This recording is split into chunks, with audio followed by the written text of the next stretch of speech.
ఫుల్కో ఆఫ్కో brand ambassador ఆయన. అందుకే ఈ రాష్ట్రాన్ని మొత్తం ఒక తాగుబోతుల సమూహంగా మార్చి ఊర్లూరులో బెల్ట్ షాపులు తెచ్చి మందులని మనుషుల్ని మందులో మత్తులో ముంచి ఆలోచన చెయ్యకుండా చేసి అధికారంలో కూర్చోవాలి అనుకున్నాడు. కానీ తెలివిగల తెలంగాణ ప్రజలు తేరుకున్నారు, దిమ్మ తిరిగే జవాబు ఇచ్చిండ్రు. ఇవాళ ఆయన అంటున్నాడు ఏం కోల్పోయినరో తెలిసిందని. ఏం కోల్పోలేదు కేసీఆర్ గారు, మీరు ఆ ఫామ్ హౌజుల్నే ఉండండి, కావాలంటే వైన్ షాప్ ఆయనకు చెప్తా, కావాల్సినప్పుడల్లా సీసాలు నీకు అందిస్తూనే ఉంటాడు. ఆ బిల్లు కూడా నువ్వు కట్టకు, మా వాళ్ళు కడతారు, మా పిల్లలు కడతారు. నీ ఇంట్లో 4 పదవులు కోల్పోయారు తప్ప తెలంగాణ సమాజం ఏం కోల్పోలే.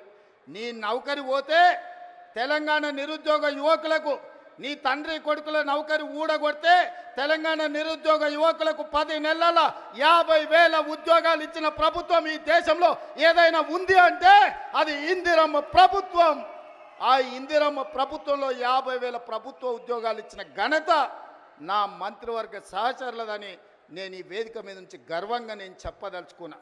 అదేవిధంగా ఇవాళ నీ కొడుకు నీది నౌకరి ఊడగొడితే ఇవాళ 23 లక్షల రైతు కుటుంబాలకు 25 రోజుల్లో మా భట్టి గారి చేతుల మీద 18,000 కోట్ల రూపాయల రైతు రుణమాఫీ చేసిన రాష్ట్రం ఈ దేశంలో ఉందంటే అది నా తెలంగాణ, నా ప్రభుత్వం, నా సహచర మంత్రివర్గ సభ్యుల సహకారంతో రైతులకు ఈరోజు 18,000 కోట్ల రూపాయల రుణమాఫీ చేసినాం.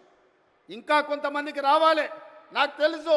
అక్కడక్కడ ఇంకా కొంతమందికి తప్పులతోనో ఖాతాల నెంబర్లు సరిగ్గా లేకనో చిన్న చిన్న కారణాల చేత ఇంకా కొంచెం బకాయి ఉంది. 100% ఈ వేదిక మీద నుంచి ఆనాడు భద్రకాళి సాక్షిగా ఈ వరంగల్ గడ్డ మీద నుంచి చెప్పిన 15 ఆగస్టు లోపల 2 లక్షల రుణమాఫీ చేస్తా అన్నా, సమ్మక్క సారలమ్మ సాక్షిగా ఆయన చెప్పిన 18,000 కోట్ల రూపాయలు భద్రకాళి సాక్షిగా, సమ్మక్క సారలక్క సాక్షిగా 15 ఆగస్టు లోపల రైతుల ఖాతాలు వేసిన. ఇవాళ కూడా